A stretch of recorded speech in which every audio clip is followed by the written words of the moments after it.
you hatch lovers. Hatch lovers, here is the bone crusher hatch or the leaper hatch of rat graves po.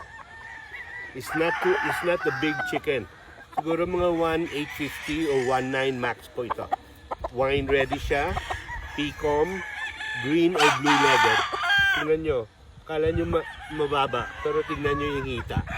Tingnan nyo yung length ng paa. Okay lang, ha? So itong leaper hatch na to, his leg band number is 1240 po. Tingnan mo siya. I'll put him down para you can see his balance. Yan. Hindi masyadong malaki na manok. Tamang-tama lang sa kanya. Maganda to sa stag, laban sa stag kasi they're very vicious at saka mabilis ito pumalo at saka with power.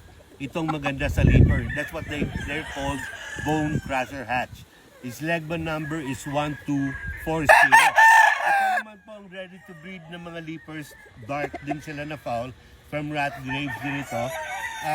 Ang leg band numbers nito is 026 and 1206.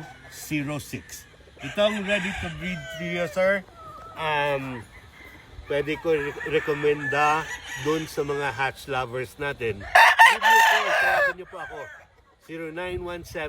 0917-857-5764. Ingat sa scammers. Call me and I will entertain you. Salamat po and ingat po tayo.